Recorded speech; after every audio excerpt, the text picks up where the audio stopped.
Hey guys, welcome back to the channel.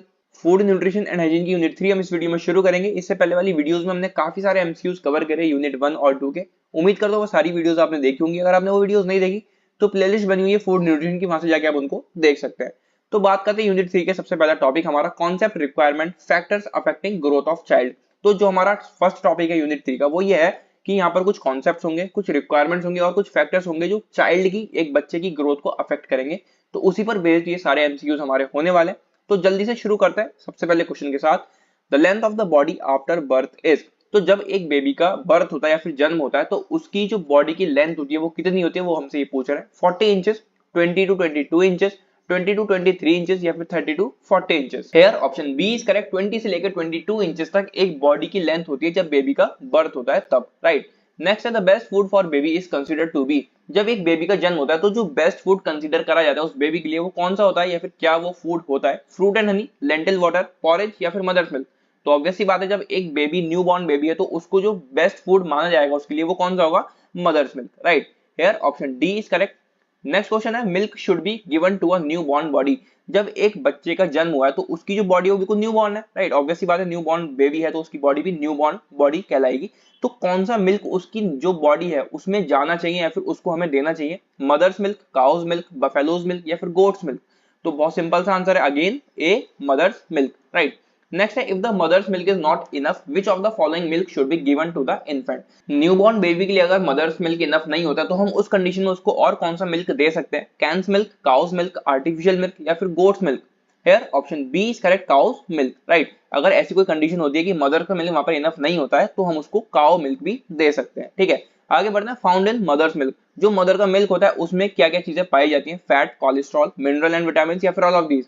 तो बहुत simple सा ऑप्शन है यहाँ पर D, all of these, right. बहुत बेसिक से क्वेश्चन है, यहाँ से आपको हेल्प मिलेगी कि किस तरह के क्वेश्चन आपसे एग्जाम में पूछे जाएंगे। मैं ये नहीं कह रहा कि बिल्कुल सेम क्वेश्चन आपको देखने को मिल सकते हैं, पर सिमिलर क्वेश्चन बिल्कुल आपको देखने को मिलेंगे। और ऐसा भी चांस है कि यहाँ से भी कुछ क्वेश्चन आपके वहां पेपर में आपको दिख जाए, राइट। तो काफी ज्यादा इंपॉर्टेंट क्वेश्चन है और इंटरेस्टिंग क्वेश्चन है। ऐसे कुछ क्वेश्चन जो हमें शायद नहीं पता, बहुत से लोगों को आपको पता भी होगा, राइट। अगर पता है तो बहुत अच्छी बात है और अगर नहीं पता तो आपको थोड़ा सा नया यहाँ पर जानने को मिल रहा है, ठीक है। आगे बढ़ते हैं। Colostrum is rich in. तो पहले तो ये जानो कि कोलेस्ट्रम होता क्या है। तो कोलेस्ट्रम बेसिकली मदर्स मिल्क को ही कहा गया है जो जस्ट आफ्टर बर्थ एक बेबी को दिया जाता है। तो ये पूछने की कोलेस्ट्रम रिच होता है किस चीज में, मतलब उसमें क्या चीज होती है, कौन सा एलिमेंट उसमें होता है। Vitamin A, vitamin B, minerals या फिर iron element. Here option A is correct, vitamin A, right. आगे बढ़ते हैं। What is most important in infancy. तो इन्फेंसी, एक इन्फेंट, एक बच्चे की बात कर रहे हैं, उसमें क्या चीज बहुत ज्यादा इंपॉर्टेंट है। एक बिल्कुल छोटे बच्चे की यहाँ पर बात हो रही है। एक्सरसाइज, न्यूट्रिशन, हंग्री या फिर ऑफ फूड। ये तो बिल्कुल ज्यादा ऑप्शन देते हैं उन्होंने, ऑफ फूड। एक्सरसाइज वो छोटा सा बच्चा कर नहीं सकता, सी ऑप्शन है यहाँ पर हंग्री। तो हंग्री यानी कि उसको भूख लग रही है, तो क्या ये बहुत ज्यादा इंपॉर्टेंट है इन्फेंसी में? नहीं।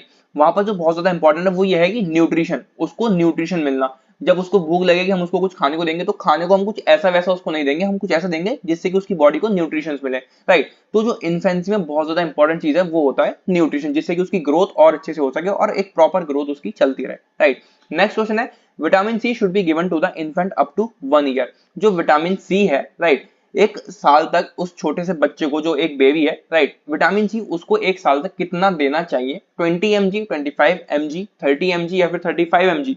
Hair option D is correct, 35 mg। जो बेबी है उसको एक साल तक, या फिर जो कह सकते हैं हम इन्फेंट है, उसको एक साल तक विटामिन सी 35 मिलीग्राम मिलना ही चाहिए, राइट। आगे बढ़ते हैं। Deficiency of which of the following in the diet leads to slow down of growth and development in childhood. अगर एक छोटे बच्चे की हम बात कर रहे हैं, वैसे हम सारे क्वेश्चन में छोटे बच्चे की बात कर रहे हैं तो बार बार मुझे शायद ये रिपीट करने की जरूरत नहीं है, पर सॉरी मैं रिपीट कर रहा हूँ। तो एक बच्चे की डाइट में इनमें से ऐसी कौन सी चीज है जिसकी कमी से उनकी जो ग्रोथ है और जो डेवलपमेंट है उसमें कमी आ सकती है, या फिर वो जो प्रोसेस है ग्रोथ और डेवलपमेंट का वो स्लो हो सकता है। कैलोरी की कमी से, प्रोटीन की कमी से, फैट की कमी से या फिर विटामिन की कमी से। तो बहुत सिंपल सा आंसर है उसका बी, जो कि है प्रोटीन। क्योंकि प्रोटीन को हमारी बॉडी के लिए बिल्डिंग ब्लॉक्स भी कहा जाता है, राइट। तो प्रोटीन बहुत ज्यादा इंपॉर्टेंट है, चाहे वो किसी छोटे बच्चे की हम बात करें या फिर हम किसी एडल्ट की बात करें, किसी बड़े एज वाले इंसान की बात करें, तो प्रोटीन तो मस्ट है हमारी बॉडी के लिए, राइट। तो छोटे बच्चे की अगर हम बात करें तो उसको भी प्रोटीन हमें देना पड़ेगा अगर हमें उसकी ग्रोथ और डेवलपमेंट अच्छी चाहिए तो, राइट। आगे बढ़ते हैं। Which is the mineral that strengthens bones and teeth. बहुत सिंपल सा क्वेश्चन है, अगेन हमने पहले भी पढ़े थे कुछ यूनिट में, राइट। तो बोन्स और टीथ की अगर हमें स्ट्रेंथ बनाए रखनी है और ज्यादा अच्छी स्ट्रेंथ करनी है तो वहां पर हमें कौन सी चीज की जरूरत पड़ेगी, कौन से मिनरल की हमें जरूरत पड़ेगी। कैल्शियम की, आयरन सॉल्ट की, आयोडीन की, फोस्फोरस की। तो इसका आंसर आपको पता ही होगा जो कि है calcium, right, option A is correct, calcium. आगे बढ़ते हैं, which is the most in egg, spinach, मेथी, बथुआ इज फाउंड। तो क्वेश्चन हमसे कह रहा है जितनी भी चीजें यहाँ पर लिखी हैं, एग, स्पिनच, मेथी, बथुआ, इसमें कौन सी चीज पाई जाती है? आयरन सॉल्ट, कैल्शियम, नियासिन या फिर iodine. Here option A is correct, iron salt, जो कि प्रेजेंट होता है इन सभी चीजों में, राइट। आगे बढ़ते हैं, the presence of which of the following is necessary for the synthesis of haemoglobin. Haemoglobin के सिंथेसिस में इनमें से कौन सी चीज की प्रेजेंस होनी बहुत ज्यादा इंपॉर्टेंट है? नियासिन, कैल्शियम, आयरन सॉल्ट या फिर iodine. Here again option C is correct, iron salt, right, तो सी हम टेक कर देते हैं। आगे बढ़ते हैं, deficiency of vitamin D causes disease in children. अगर छोटे बच्चे की हम बात करें, उसमें विटामिन डी की अगर कमी हो जाती है तो उससे कौन सी डिसीज उसे हो सकती है? बेरी, रिकेट्स, स्कर्वी या फिर none of these. Here option B is correct, rickets. हमने पहले भी इसके बारे में पढ़ा है और आपको इसका आंसर पता होगा, मैं उम्मीद करता हूँ। नहीं पता होगा तो आपको कुछ नया यहाँ पे सीखने को मिल ही रहा है, राइट। नेक्स्ट क्वेश्चन है, pre childhood is time of. Pre childhood की अगर हम बात करें तो उसका टाइम होता है 0 से 2 ईयर्स, 2 to 4 ईयर्स, 2 से 5 ईयर्स या फिर 2 to 6 years. Hair option D is correct, 2 to 6 years. अगर आपको ऑप्शन में 2 से 7 ईयर्स या फिर 2 से 8 ईयर्स दिखे तो वो भी आप लगा सकते हैं, पर यहाँ पे इन्होंने ऐसा कोई ऑप्शन नहीं दिया तो हमने 2 से 6 ईयर्स यहाँ पे लगाया है। उस टाइम को प्री चाइल्डहुड टाइम कहा जाता है, राइट। नेक्स्ट है, विच of the following does not contain iron salts. इसमें से कौन सी चीज ऐसी है जिसमें आयरन सॉल्ट नहीं होता बिल्कुल भी? बथुआ, स्पिनच, मिल्क या फिर mutton liver. Here option C is correct, milk, जिसमें बिल्कुल भी आयरन सॉल्ट प्रेजेंट नहीं होते हैं, राइट। आगे बढ़ता है, most essential for the growth and development of children. इनमें से कौन सी ऐसी चीज है जो बहुत ज्यादा इंपॉर्टेंट है एक बच्चे की ग्रोथ और डेवलपमेंट के लिए? प्रोटीन, फ्रूट, ग्रीन वेजिटेबल्स या फिर फैट। तो अभी हमने थोड़ी देर पहले ही क्वेश्चन हमने जाना, तो मैंने आपसे कहा ना कि क्वेश्चंस आपको हो सकता है सेम ना मिले लेकिन सिमिलर मिल सकते हैं। अब देखो, हमने इसी तरह का क्वेश्चन पहले किया, क्वेश्चन को घुमा के इन्होंने पूछ लिया लेकिन आंसर जो है वो बिल्कुल वही है। तो इस तरह के क्वेश्चंस आपको एग्जाम में भी देखने को मिलेंगे, ठीक है। तो अच्छे से इनको बिल्कुल दिमाग में बैठा लो। तो इनमें से कौन सी चीज है जो बच्चे की ग्रोथ और डेवलपमेंट के लिए बहुत ज्यादा इंपॉर्टेंट है? वो है हमारा प्रोटीन, राइट। तो क्वेश्चन घुमा के इन्होंने पूछ लिया, तो इस तरह से घूमे हुए क्वेश्चन आपको आपके एग्जाम में देखने को मिल सकते हैं जिनका आंसर बिल्कुल वही होगा जो आपने यहाँ पर पढ़ा है, लेकिन क्वेश्चन थोड़ा सा चेंज होगा। तो ऑप्शन यहाँ पर क्या है इसका? प्रोटीन, राइट, हमने इससे पहले अभी जाना। नेक्स्ट है, calcium is found in maximum quantity. इनमें से ऐसी कौन सी चीज है जिसमें मैक्सिमम क्वांटिटी में कैल्शियम पाया जाता है? फ्रूट, मिल्क, फिश या फिर पेरेंट्स। अब देखो, पेरेंट्स बिल्कुल एक अलग गलत सा ऑप्शन उन्होंने दे दिया, तो बहुत सिंपल सा यहाँ पर आंसर है, कैल्शियम सबसे ज्यादा किस चीज में पाया जाता है? मिल्क में, राइट। तो ऑप्शन बी यहाँ पर करेक्ट हो जाएगा। नेक्स्ट है, food should be given to children. जो फूड बच्चों को दिया जाता है वो होना चाहिए कैसा? स्पाइसलेस, फ्राइड, रोस्टेड या फिर मोर फाइब्रस। तो कैसा फूड हम एक बच्चे को दे सकते हैं या फिर देना चाहिए? वो होगा हमारा स्पाइसलेस, यानी कि उसमें बिल्कुल भी मिर्चें ना हो, वो फूड हम बच्चे को देंगे, राइट। नेक्स्ट है, in which the weight of the body is marked by putting a dot at the appropriate place. तो अगर एक बच्चे की बॉडी की हम बात करें, अगर उसका वेट इंक्रीज हुआ है यानी कि उसकी बॉडी में ग्रोथ हुई है, तो उस ग्रोथ को चेक करने के लिए हम कहां पर एक डॉट लगाएंगे या फिर एक मार्क लगाएंगे? बर्थ चार्ट में, ग्रोथ चार्ट में, आईक्यू चार्ट में या फिर हेल्थ चार्ट में? तो जब हम ग्रोथ चेक करें तो हम ऑब्वियस सी बात है कहां पर मार्क करेंगे या फिर डॉट लगाएंगे?